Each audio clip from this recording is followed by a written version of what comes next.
কি হয়েছিল হজরত ইব্রাহিম আলাইসাল্লামের বিবি হজরত সারা আলাইসাল্লামের সাথে? আপনারা দেখছেন নূরে জাহা। আসসালামু আলাইকুম প্রিয় বন্ধুরা, আশা করি সকলেই ভালো আছেন। হজরত ইব্রাহিম আলাইসাল্লাম যখন নমরুদের অগ্নিকুণ্ড থেকে নিরাপদে বের হয়ে এলেন, তখনও তার সম্প্রদায়ের লোকেরা ঈমান আনতে রাজি হয়নি, বরং তারা অস্বীকার জানিয়ে তাকে অপমান করেছিল।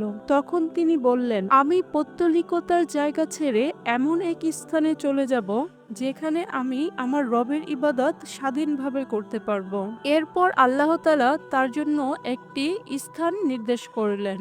তারপর তিনি নিজের স্ত্রী হজরত সারা আলাইহিসসালামকে নিয়ে নমরুদের অত্যাচারের হাত থেকে বাঁচতে বাবিল শহর থেকে শাম দেশে হিজরতের উদ্দেশ্যে যাত্রা করেন। হজরত সারা আলাইহিসসালাম ছিলেন ওই যুগের শ্রেষ্ঠ সুন্দরী। সেই সময় মিশরের বাদশার আদর্শ ছিল যে সুন্দরী মহিলাদের নিজের করে নেওয়া। এজন্য মিশরের বিভিন্ন অঞ্চলে লোক নিয়োগ করা হয়েছিল, যাদের কাজ ছিল সুন্দরী মহিলাদের খুঁজে বের করে বাদশার কাছে নিয়ে আসা। সেই যুগে এমন মহিলাদের বাদশার কবল থেকে মুক্তি পাওয়া ছিলই একটি বিরাট মোকাবেলা। যাত্রা করতে করতে যখন হজরত ইব্রাহিম আলাইসাল্লাম এবং তার স্ত্রী হজরত সারা আলাইসাল্লাম বাবিলের সীমানা পেরিয়ে মিশরের সীমানায় প্রবেশ করলেন, তখন মিশরের বাদশার বাহিনী তাদের কাছে এসে জিজ্ঞেস করলো, আপনার সাথে এই মহিলাটিকে? হজরত ইব্রাহিম আলাইসাল্লাম জানতেন যে যখন কোনো মহিলার সাথে তার ভাই বা পিতা থাকে তাকে ছিনিয়ে নেওয়া হয় না। তাই তিনি বললেন, এ আমার বোন। এবং তিনি তার বিবিকে বললেন যে এখন ইমানদার বলতে তুমি আর আমি, তাই তুমি আমার ধর্মীয় বোন। হজরত ইব্রাহিম আলাইসাল্লামের বিবি সম্পর্কে তার চাচাতো বোনও ছিলেন। তবে এই কথা বলার পরেও তাকে রক্ষা করা গেল না। বাদশার বাহিনী শেষ পর্যন্ত হজরত সারা আলাইসাল্লামকে ধরে নিয়ে বাদশার কাছে তুলে দেয়। বাদশাহ যখন হজরত সারা আলাইসাল্লামকে দেখলেন, তখন তার রূপ দেখে তিনি প্রায় হুঁশ হারিয়ে ফেললেন এবং তাকে খাসকামরায় নিয়ে যাওয়ার নির্দেশ দিলেন। এই পরিস্থিতিতে হজরত ইব্রাহিম আলাইসাল্লাম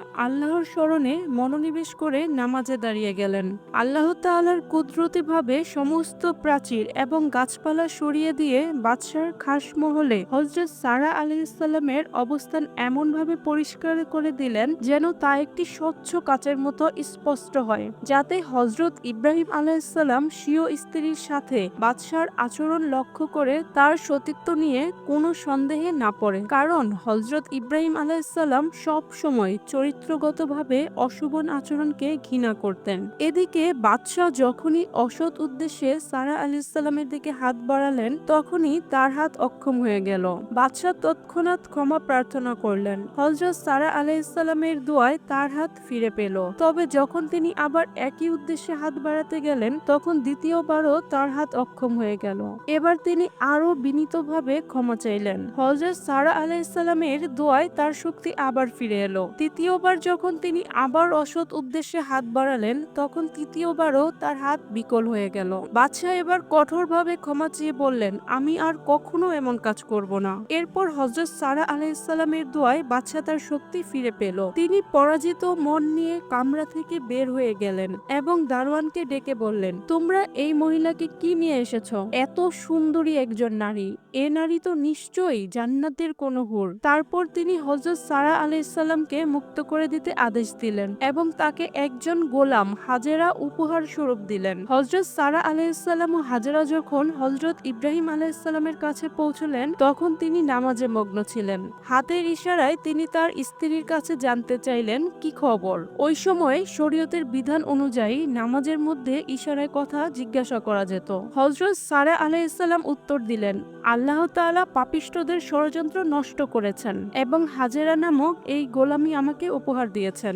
এদিকে হযরত সারা আলাইহিসসালাম মনে করতেন যে তার কোনো সন্তান হবে না, কারণ এখন পর্যন্ত তার গর্ভে কোনো সন্তান আসেনি। তাই তিনি হযরত ইব্রাহিম আলাইহিসসালামকে বললেন, আপনি এই হাজেরাকে বিয়ে করুন, হয়তো তার মাধ্যমে আপনার সন্তান হবে। হযরত ইব্রাহিম আলাইহিসসালাম তাকে আজাদ করে তাকে বিয়ে করলেন এবং দোয়া করলেন, হে আমার রব, আমাকে এমন এক সন্তান দান করুন যে সৎকর্মশীলদের মধ্য থেকে হবে।